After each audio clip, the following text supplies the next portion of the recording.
Hey, hi everybody. You are going to watch a class in action today. This is side 2, opponents of reinstating the SAT outline. Sorry, reinstating SAT. I'm looking at the outline and I said it wrong. Okay, I'm going to share the screen. Here it comes. 2017. I have to do it on a little bit. In America, this ranking of students is hugely important.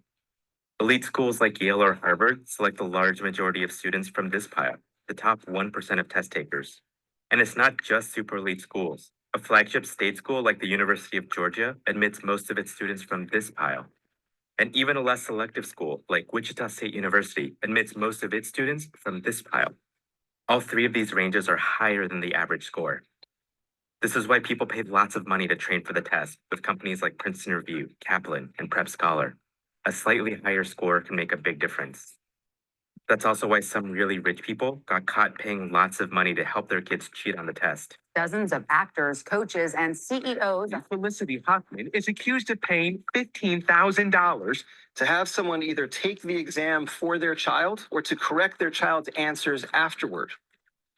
Your place in this ranking can have a huge impact on what opportunities come your way. So it's worth asking, what exactly does the SAT measure? What does this score actually say about you? To answer this question, we have to start with this man, Carl Brigham. He was a young psychologist during World War I who was obsessed with measuring human intelligence. He would devise puzzles for soldiers that supposedly measured their intelligence by testing whether they could decode symbols, draw missing parts of a picture, or even complete a maze. He concluded that white people of English, Scottish, and Dutch descent were smartest. At the very bottom were Black people and recent immigrants from Poland and Italy. He ignored the fact that some test takers didn't speak English, so answering a question like, how many are 60 guns and 5 guns, could be difficult. He ignored how some people were barred from receiving an adequate education, which meant some puzzles like this one could be quite challenging. He just assumed the scores reflected the innate intelligence of different races. And because of this, he wrote that Black people were so much less intelligent that America should worry about racial admixture, which would incorporate the Negro into a racial stock and tame the population. After World War I, he wrote a new test to measure the intelligence of prospective college students. He included word and number puzzles, like pick the 3 words below that are most related. Chops, liver, round, 4/4, rump, sirloin. Yeah, I don't know either. Anyway, Brigham's exam was called the Scholastic Aptitude Test, the SAT. The SAT wasn't very popular at first. In 1941, Okay, so pop that in there. Go to my Zoom. No. Sorry, I'm trying to do too many things at once. Okay, I've stopped sharing. Okay, so a couple things. Ladies, I had no idea, and everyone, ladies, gentlemen, I had no idea how dark this went. Like when I researched this, I didn't know I was gonna uncover all this stuff. So I apologize. It's really bad. So does anybody know where the SAT, excuse me, began? It was a alpha beta military test. It kind of makes sense. Why would you want to test soldiers? Well, you would want the most intelligent soldiers as the generals or the people, making decisions. And then the less intelligent, the grunt work, on the front line. Sorry to say, but yeah, so they would use intelligence tests in the military. And this Dr. Carl Brigham just happened to be asked. So I want you to go to, and I'm at the extra articles for opponents testing. So this packet of 20 pages is the extra. So if you could go to page 17 first. And this article, if you're doing it online, is born of eugenics. Can standardized testing escape its past? Well, everybody, the SAT has a shady, as in racist. Okay, so these are going to be quotes from the original person, Dr. Charles Brigham, who developed it. Before that, this is where it says, standardized tests were known as alpha and beta, later adapted by psychologist Brigham to become the SAT. Okay, so now I want you to go to page 11. And this article is breaking down privilege in the SAT, and it says history of the SAT. Standardized tests in the US have a history of racism and bias. From literacy tests that disenfranchised racial minorities in the 19th and 20th centuries to, yes, the SAT of today that millions took in 2019. The SAT was a military test first adapted for college admissions in 1926 by Dr. Carl Brigham, who was a sitting member of the Advisory Council of the American Eugenics Society. Okay, this is a quote. This is not my words, so we're all clear. He believed standardized tests could maintain racial purity. He says the tests would prove the racial superiority of white Americans, I'm going to sneeze, sorry, and prevent the continued propagation of defective strains in the present population, chiefly the infiltration of white blood into the Negro. The decline of American intelligence, he went on to say, will be more rapid than the decline of the intelligence of European national groups owing to the presence here of the Negro. Okay. Whoa. Whoa. So, okay, you're sitting there going, well, it's 2024.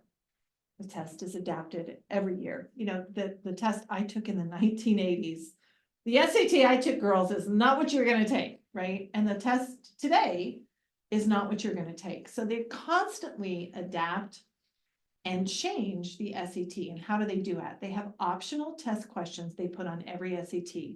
And these are really test questions that they're deciding, should we put these on future tests, right? So how do we know about these test optional questions, right? Way back when we did affirmative action, and all three of you were in my class when we did affirmative action, there was an attorney named Anthony Rosner. And if you remember that name, he represented the Students for Fair Admissions. Do y'all remember this?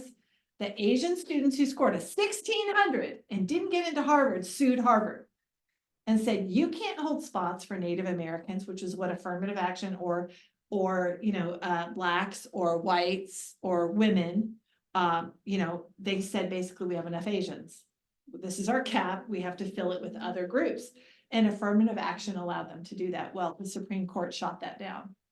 And the reason the Supreme Court shot that down was Anthony Rosner had information that proved the SAT itself was biased, that the test questions themselves were biased. So when he went into this, he used to work with the Princeton Review, and they asked him to help litigate previous cases before the Students for Fair Admissions.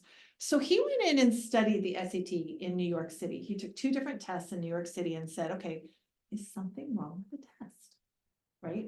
So if you want to go to page 12, actually, yeah, go to page 12.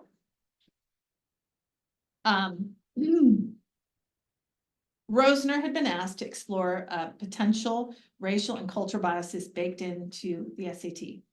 He believed such biases would come out in the data.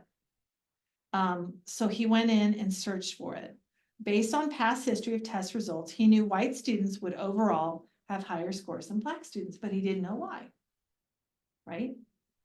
Rosner expected black students to perform better on some questions. To his shock, he found no such balance. He said the results were incredibly uniform. So this is why when he found every single question except one in the New York data on all 4 SATs favored whites over blacks, he thought something must be wrong, not with the students, but with the tests. So troubled and curious, Rosner then acquired SAT data in 1998 and in 2000, not just for New York, but for the entire United States. He knew all the questions that contributed to a student's final score had passed the SAT's pre-existing process, meaning they appeared in experimental sections of previous exams where they did not count. So using racial and gender data gathered from those real world exams, Rosner sought to infer whether there was a preference for these test questions when one racial group outperformed the another. Go to page 13. So out of 276 math and verbal questions that passed pre-existing and ended up in the official test, Rosner found white students outperformed Black students on every question. What is that? What is the statistics of that? Not likely. That outcome struck him as statistically impossible, unless the pre-test questions that white students excelled at were disproportionately making it into the final test.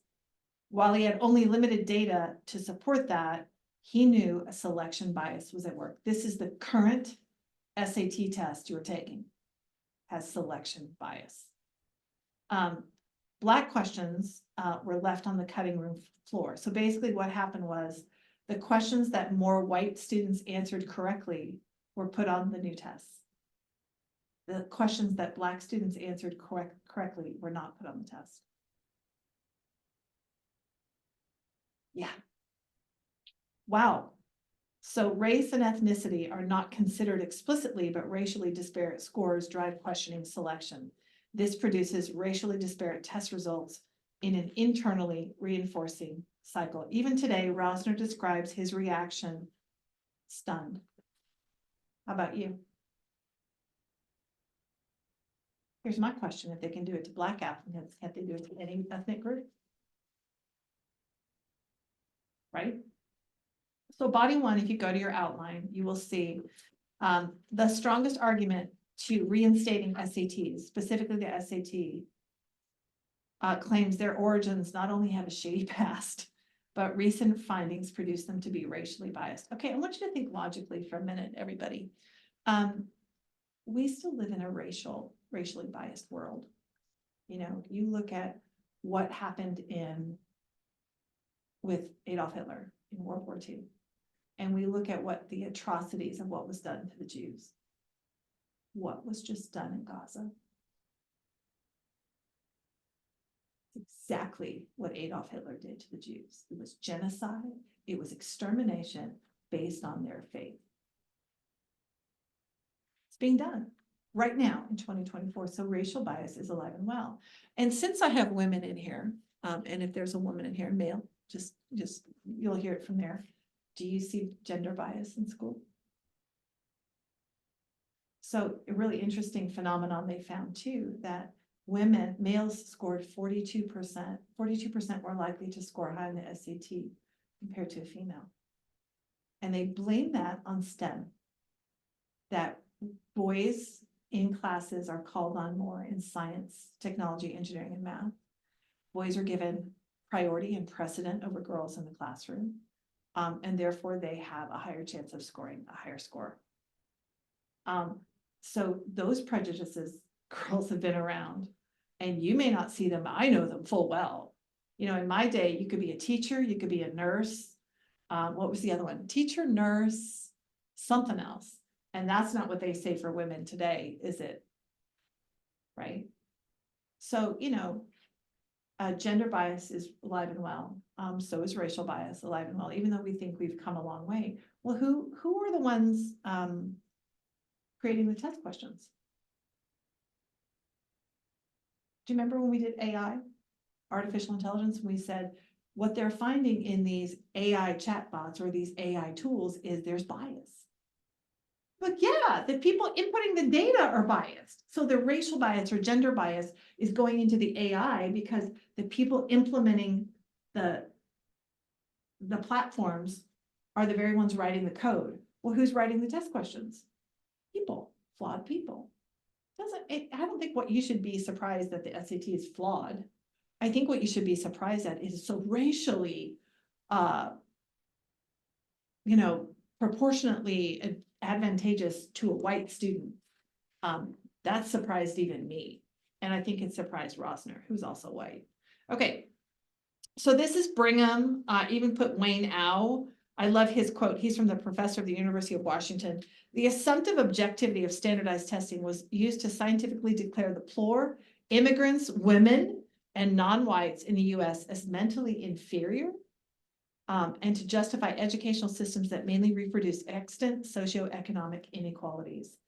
It's not just Blacks, it's poor, immigrants, and women, and non-whites. Okay, Jay Rosner is number 2 and number 3 on your outline. I hope I put it in a way that made more sense to you. I even gave you number 4. You don't do 4, but I gave you a 4th option because I thought you'd like a sample test question. The NAACP, this is the National Association for the Advancement of Colored People, raised serious concerns when their senior research psychologist, Roy Friedel, found Black students answered questions correctly, but only when they were in the context of an academic setting, whereas white students performed better on questions pertaining to informal situations. So here's an example. Run or marathon, this is an analogy question. The answer is C. Oarsman regatta. Would you have gotten that? But you would if you were in the Northeast and you were wealthy. Right? We're in Texas, you know, we're football and soccer, right? So the answer was C. 2 educational researchers, Mark Wilson of UC Berkeley and Maria Veronica Santelice of the Pontifical Catholic University of Chile, validated Friedel's findings supporting his conclusion. There was vocabulary question bias on the SAT. So this is an actual question. This is what it looks like. So it's very subtle, isn't it? You kind of don't know what to look for. According to Ibram X. Kendi, director of the Center for Anti-Racist Research at Boston University, standardized tests have become the most effective racist weapon ever devised to objectively degrade Black and brown minds and legally exclude their bodies from prestigious schools. Did you see that coming when you walked in my door today? Did you see that coming when you logged on to class? I have 2 kids that have already taken SAT. They already graduated from college. I didn't know any of this. It's out there. This is information that's out there, but they certainly don't publicize it, do they? Okay, the other side, the other argument is logical, everybody. Who do you think is benefited most by a standardized achievement test, the wealthy or the poor? The obvious answer is the wealthy. What can they afford? They can afford a private school, right? They can afford test prep, correct?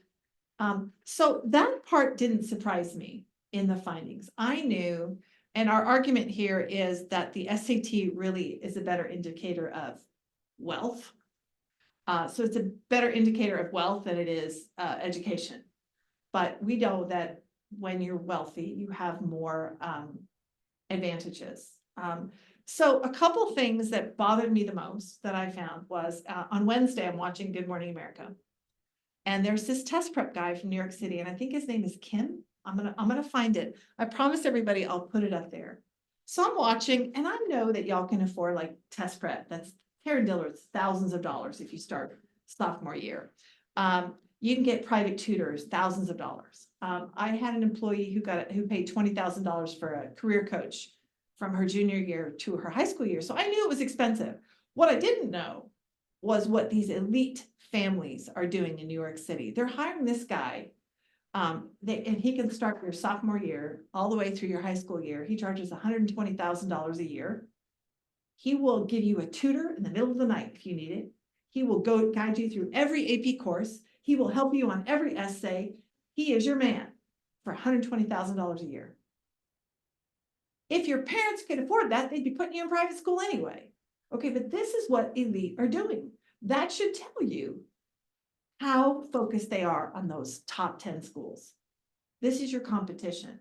And you saw the shady thing, Operation Varsity Blues, you know, Eric Singer. He would advise these families to go get documented testing. There's this thing called a 504 accommodation. And the reason I know it is I have an autistic son who legitimately had a learning difference. He was given time and a half on the test. He was given time for a break, time for snacks. Well, he has a documented learning difference. Okay, none of you do, right? If you're ADD or ADHD, you can probably get an accommodation. But they found that wealthy families would pay $10,000 for these tests with a psychologist, and he would tell them to tell their kids to act stupid. So they got the accommodation. So let me give you some statistics about that. 504 accommodations should be given to all kids. Are we all clear with that, who have a learning difference? Of 5.8% of students in the top 1% in income have a 504 accommodation. Only 1.5% in the bottom 1% have a 504 accommodation. Why are rich, wealthy kids getting a 504 accommodation when they don't have a learning difference? They're doing anything they can to get every point they can. Anything they can to maximize their score on the test. Okay. I think that's pretty shady. Is that just me? Okay. So let me give you some statistics to support my argument in body two. Mark Kantrowitz, Senior Vice President, publisher of a comprehensive website about planning and paying for college. Here's what he says. They did a study. The average combined SAT score grows with increasing family income. The average combined SAT test score grows, combined test takers' income made a difference. Students with a family income of 100,000 or more were twice as likely as students with an income under 50,000 to have test scores between 14 and 1600. Okay, I'm guessing that's all your families. When it comes to racial differences, the study found white students are 3 times more likely than Black or African American students and twice as likely as Hispanic or Latino to have combined test scores between 14 and 1600. When it came to gender differences, male students are 42% more likely to have combined test scores between 14 to 1600 range than female students. These statistics indicate the ACT test itself benefits the wealthier male white student. How do you feel about that? College Board backs it up. Here's College Board. Students from families with an annual income of more than 200,000 scored 388 points higher on the SAT than those families making less than 20,000 annually. Why the disparity? They can afford to send children to private schools, test prep, opportunity insights. We talked about this when we talked about proponent site, which we should have already done by now. It is probable for a wealthier applicant to score higher on an SAT compared to a lower income group, which gave them a significant advantage when it came to admission into Ivy League schools. What does that mean? It means Ivy League schools are going to give rich kids the spots because they also know that they can afford the tuition and they can probably afford to give back when they're alumni. And that is a factor they've got to, factor into the school. Even though College Board made the claim the SAT being a test of general knowledge could not be studied for, we all know test prep courses are out there, and I'm guessing your family's making you do them. Yes? So for a price of $2,000 or $150 an hour, Princeton Review advertises a minimum 250 point gain. What this essentially means is wealthy families can buy their child's SAT score. They have more resources at their disposal. So you're doing all this work with a test prep course. This guy on Good Morning America basically says, if you need a tutor, even if it's 12 o'clock at night, I'll find you one at 12 o'clock at night. Like you have your own private college coach for $120,000 a year. I mean, that was new to me. Is that new to y'all? Well, I'm in the wrong business, right? I'm going to quit teaching that, everybody. I'm going to go into college. I'm just kidding. So all in all, those who oppose using SAT scores going forward argue it is a stronger measure of a student's socioeconomic status rather than their cumulative educational knowledge or future college potential. So the debate over whether to reinstate the SAT test will be ongoing, but the test itself sure has a checkered past you probably didn't know about until now, right? And when it comes to its design, and it's proven to be racially and economically biased. So this is why, ladies and gentlemen, you want the test optional. And here's my whole thing opposed to the SAT. I don't think one test should factor into the decision of what college you get into. Do you? You should be looked at your GPA, your SAT, your essay, if you've been captain of the football team, all of that should factor in, not just one score.